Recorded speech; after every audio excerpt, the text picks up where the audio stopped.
Olá, meus amores do segundo ano. Quanta saudade que eu sinto de vocês, daquela turma assim, tão aconchegante, que a gente chega e realmente se sente acolhido. Gente, tô com muita saudade de vocês, de verdade. Mas o recesso acabou e a gente vai voltar aqui aos conteúdos de química orgânica, aquele amor maravilhoso, oh, coisa linda. É a química orgânica, é o carbono, como ela funciona, é muito legal. Eu, já sabem, né? Já me conhecem, sabem que eu sou apaixonada por ela.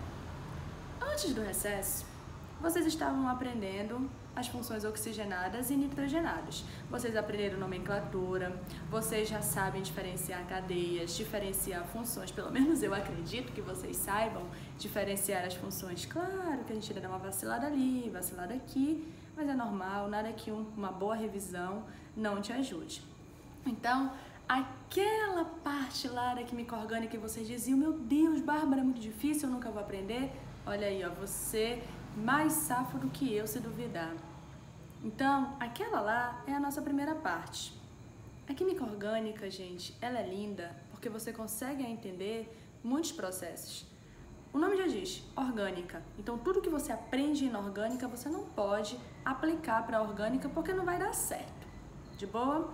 Então, agora que vocês estão maduros, no ponto mesmo, já sabem todas as funções orgânicas, a gente vai entrar num conteúdo que para mim é lindo, é perfeito. Você consegue começar, você na verdade começa a entender muitos processos que acontecem no teu dia a dia. Olha lá, forças intermoleculares. Sabe onde tu viu isso? Lá no teu primeiro ano, quando vocês estavam aprendendo ligações. Química, que é as ligações iônicas, covalentes, metálicas e as ligações intermoleculares. Olha quem são: dipolo induzido, dipolo-dipolo, ligações de hidrogênio. Realmente no teu primeiro ano isso não foi tão frisado, mas agora na química orgânica ela vai ser muito cobrada porque os compostos orgânicos eles têm essas forças. Só que te acalma. Neste primeiro momento é só uma introdução, é só um aparato geral, eu só vou te comentar uma força.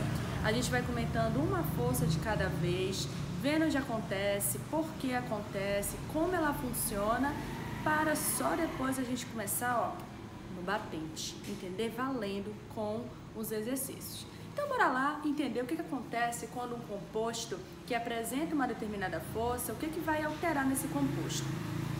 As forças intermoleculares, elas vão interferir em quê? Na polaridade de uma substância orgânica. Elas vão interferir também na solubilidade desse composto orgânico. Elas vão interferir na força dele. Quem é mais forte que quem? Elas vão interferir no ponto de ebulição e ponto de fusão. E elas vão interferir no estado físico. Gente, o que acontece? Uma substância orgânica, ela não tem um único estado físico. Ela pode ser sólido, ela pode ser líquido, ela pode ser gasoso. Então, quando você tem essa questão de mudança de estado físico, você tem uma interação. As forças intermoleculares é uma interação entre essas moléculas, sejam orgânicas ou sejam inorgânicas. Esse processo das forças intermoleculares, você vai começar a entender a tensão da água, que é justamente aquela parte lá superficial. O que é essa tensão da água? Muita gente tem a teoria da seguinte forma: se eu estiver num helicóptero a tantos mil pés de altura, esse helicóptero der um BO nesse helicóptero e eu estiver a nível do mar, eu vou pular lá de cima e vou me salvar. Meus amores, deixa eu explicar um negócio para vocês. A água, ela tem essa tensão superficial por causa de uma interação das ligações de hidrogênios entre essas moléculas. Então, dependendo da altura que você tiver, meu amor, se você pula de uma determinada altura na água, ela pode se assemelhar como se você estivesse pulando num concreto. Então, se o indivíduo que não tem conhecimento de nada pula de um helicóptero muito alto da água, ele vai se espatifar lá. E se vai se espatifar legal. O corpo dele, meu amor, vai ficar só uma coisa linda, só uma gelatina. Justamente por causa disso, porque ela tem essa tensão.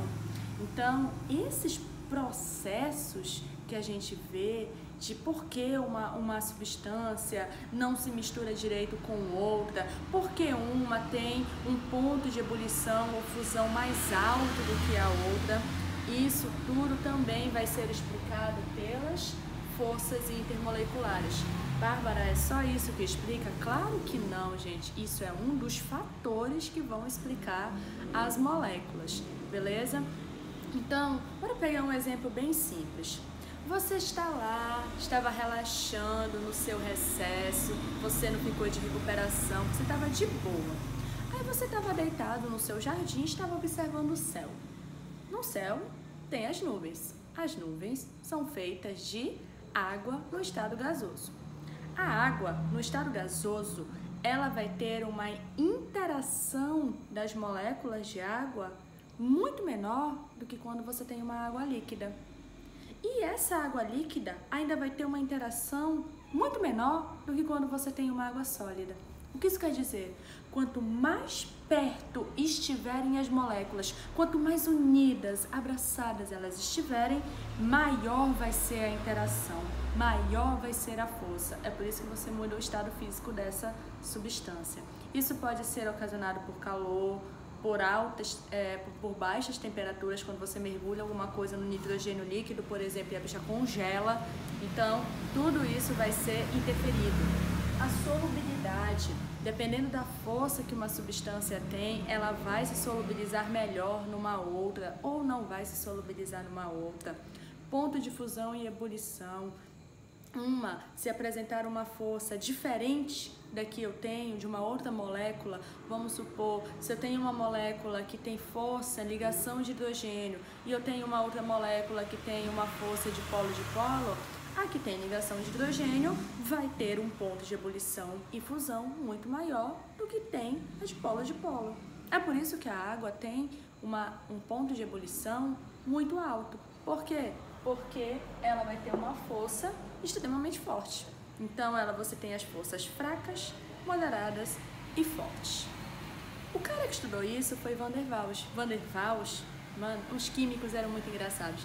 Porque os cientistas, eles realmente, quando tinha esses problemas que a gente está vivendo hoje, eles se dedicavam a estudar. Então, eles começaram a criar inúmeras teorias. E uma dessas teorias foi Van der Waals. Van der Waals foi o cara que literalmente estudou as forças. Foi ele que descobriu essa interação das forças. Como ele descobriu isso? Polos, vetores, cargas. Tudo que você estuda em física, você está estudando em química também. Então, o Van der Waals, ele descobre as forças através dessa questão dos polos, dessa interação, e ele começa a classificá-las. A primeira força que você estuda é o dipolo induzido ou forças de Lodum. Filho, o nome já diz, induzido. Um átomo vai ser induzido pelo outro. Um vai ser atraído pelo outro.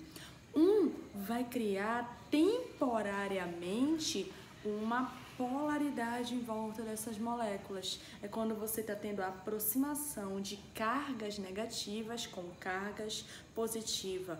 Um está induzindo o outro, causando aquela tensão, aquele momento dipolar. Então, é quando você tem o dipolo induzido, que vai acontecer em moléculas de baixa polaridade. Tem uma diferença, tá? De baixa polaridade ou apolares. Apolares é quando o momento dipolar é zero. Baixa polaridade é quando o momento dipolar está perto de zero. Então, você tem essa diferença, tá? De baixa polaridade e moléculas apolares. Quem sofre? É aí que tá. Daí a importância de você saber as funções. Porque é a partir das funções que você vai começar a identificar quem vai sofrer tal força. Quem sofre o dipolo induzido ou forças de Lodum, são dois nomes, serão compostos orgânicos que vão pertencer às funções hidrocarbonetos, éteres e haletos. Os éteres, mesmo que eles apresentem o oxigênio, que é um elemento extremamente eletronegativo, eles têm uma baixa polaridade. Não é à toa que os éteres, eles são conhecidos como solventes orgânicos. Antes, há muito tempo atrás, eles também eram utilizados como anestésico, que era o metoximetano. Porém, ele causa muitos efeitos colaterais, então o éter deixou de ser utilizado como anestésico e ele é utilizado como solvente orgânico hoje em dia. Os haletos, mesmo cloro, bromo e iodo, tendo alta eletronegatividade, quando eles formam esses haletos orgânicos, eles também vão ter aquele momento de polar perto de zero, eles vão ter uma baixa polaridade. Então, o dipolo induzido vai acontecer nessas três funções orgânicas. Lembrando que as forças, elas acontecem tanto em moléculas orgânicas quanto em moléculas inorgânicas. Na inorgânica são as moléculas apolares e a mais famosa delas é o dióxido de carbono e o metano. Então, cuidado, tá? Para você não querer colocar as forças intermoleculares exclusivamente para a orgânica. Não, elas vão acontecer na orgânica e na inorgânica. Beleza?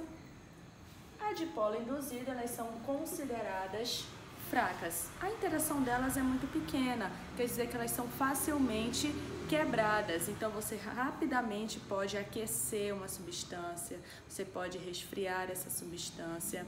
Sempre, Bárbara? Não, calma, você tem que levar muitos fatores em considerações. Mas, até então, até o presente momento, o que é que você tem que saber?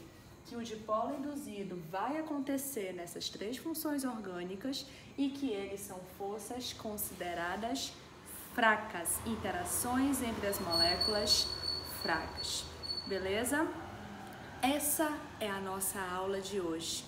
Vou colocar também um exercício para você praticar nomenclatura e para você começar a perceber quem é mais forte, quem vai ter uma solubilidade melhor, quem vai ter um ponto de ebulição e fusão maior, polaridade e assim sucessivamente. Tá bom, galera? Eu não sei se o vídeo ficou longo, eu vou ver agora, mas eu espero que tenha ficado claro, eu espero que vocês tenham compreendido, porque a nossa brincadeira agora são as forças intermoleculares. Então, fica o meu grande abraço, o meu ar de saudade de vocês, gente. Sou apaixonada por essa turma, eu espero revê-los em breve, tá bom? Continue estudando, continue se dedicando, continue sendo a turma que são, aquela turma que a gente realmente gosta e é apaixonado, tá bom? Beijos e até a nossa próxima aula. Tchau, galera!